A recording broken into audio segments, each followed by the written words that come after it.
Sashay, Shantae, Sashay, Shantae. Turn to the left. Now turn to the right. You see these jewels? They are paid for. Are you ready for this? Sashay, Shantae. All right, I thought so. The Children's Hospital. I don't care that it was a children's hospital per se. It was a hospital it was just a big hospital in downtown. I'm just like any other goddamn hospital. Sashay away. It's just a hospital right in downtown, right in the downtown, right by the exits and the buildings and everything else. So I imagine something. To me, when people, it's not a museum, it's not a tourist attraction. To me, I disagree. It is a tourist attraction. It may as well be a tourist attraction. It's a very famous, iconic place. They've got we've all seen the commercials for it. We've all been involved with it somehow. So to me, it is like one of those places. If you go to Memphis, you'd probably want to see the goddamn place. To me, it just is a place that you'd want to see and possibly visit. To me, when we walked into the very first door, when I walked in, it was nothing. Instantly, it was nothing like I thought it was going to be. And at that moment, it was a revolving door. I should have just revolved myself right on out the door, because when I walked in, it was completely uneventful. I was noticed. First of all, who would ever thought I was going to be noticed? I never thought I'd even be noticed, because in my mind, this was going to be some big atrium, some big giant hospital. I just thought I'd be another person but here I am in this tiny little front intake area, and I'm noticed now. So I'm like, well, let me ask if I can at least go by the cafeteria. And I thought, if they direct me to the cafeteria, maybe there's more hallway or something back there. Maybe there's something else back there. You saw. I said, well, do you have a wristband number? I'm like, no. Well, what's your business? I'm like, listen, do you have a patient? I'm like, well, no, I don't have a patient. And this is where I just start spitballing. This is where I do get hung up. I'm like, no, my mom, I live here. My mom knows somebody who is a patient. My parent who has a patient here. I just want to have lunch with her or something. We just want to have lunch. That's all. Just have lunch with my mom. That's it.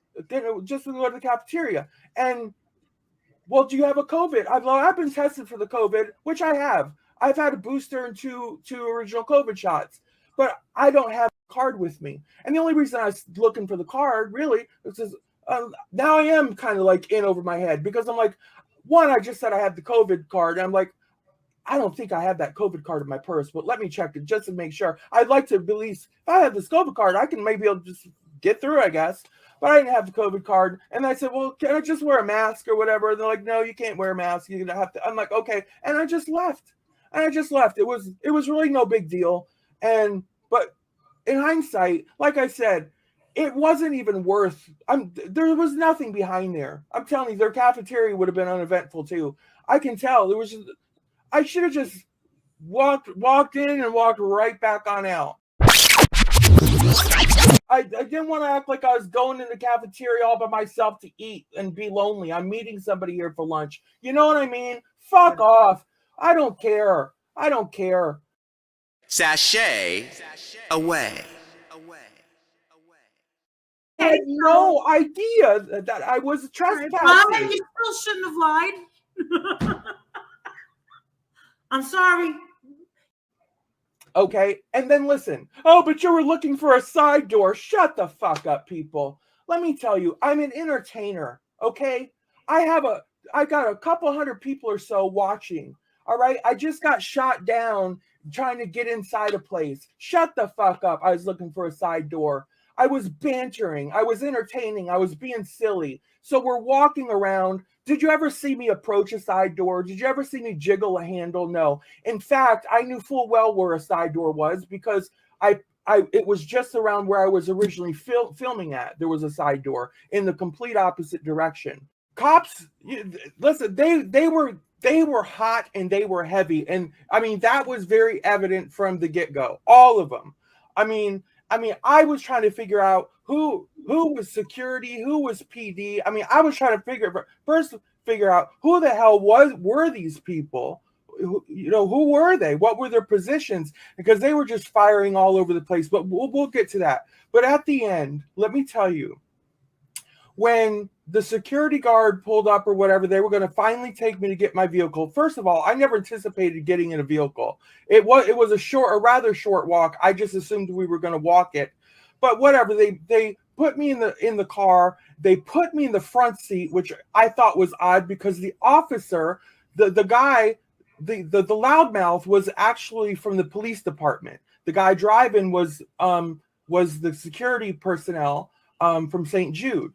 Now, the loudmouth officer who was first on scene right there, really giving me a hard time. He had also been physical with me, basically assaulting me, which was you couldn't see on camera. But as we were walking, he was really getting physical with me, with using his upper body to my body as he was walking me. It was when he was saying, I like to walk fast, and he started bucking me the whole way with his body. I had to make sure through that whole thing that they were going to eventually respond on my level. I was never going to rise to the occasion of their bullshit, and I wasn't going to get caught up, or were they going to break me, or whatever they were going to do to get me to respond with their wacky-dacky yelling in my face, pack mentality bullshit. I'm like, that's just not going to work for me. But keep in mind, what brought me to Memphis, people, is Tyrone Nichols. That's what brought me to. So you have to think. Listen, that's my impression of Memphis PD. So I've got that resonating in my head. I've already got this complete overblown reaction that these people, the treatment they listen. Only a couple minutes of this happened on St. Jude property. This is what you got to understand.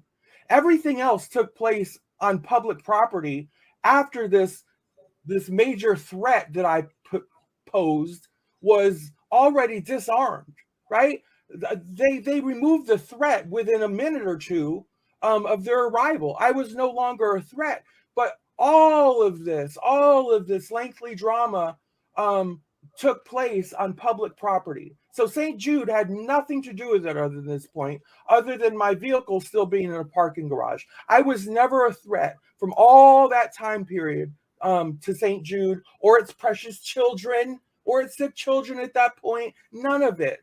And that's what I was there to do. I was there to work, right? That was my work. I was there to work. That's what YouTube is. That's why why would you record there anyway? Because I'm a YouTuber. I'm there to work. I'm there to get views.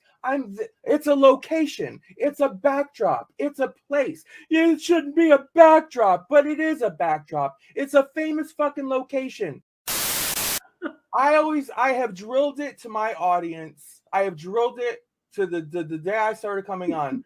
No matter how heinous or how ugly a situation is, if it's on YouTube, you've got to be able to make it entertaining. You've got to be able to make it entertaining.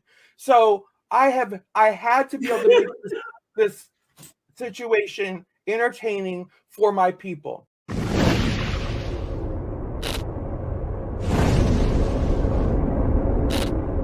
So we need to educate Maria. Maria's she's uneducated when it comes to, isn't a drag queen different to a transgender though? It's different. If you don't know, Google it. You know, Google is out there. Go educate yourselves before you come in here with potentially offensive questions, which you probably know are borderline offensive. She's not. She's a supporter. A transgender. No, I'm talking about the first one that called me a drag queen. She called you a drag queen? Earlier, you said something. Didn't somebody call me a drag queen? That wasn't her. That was somebody else. That's what I said earlier. Somebody called me a drag queen. Yeah, and now she said, "Isn't a drag queen different to a drag queen now?" Yes. They are different. Yeah. A drag queen is like... Let me just answer it real quick. Listen, a drag queen is somebody that dresses up as a female illusionist or persona or something to that aesthetic, right? Well, you know, we can't even say boy anymore. That's why I said somebody, because a lot of women do drag now. A lot of females do drag.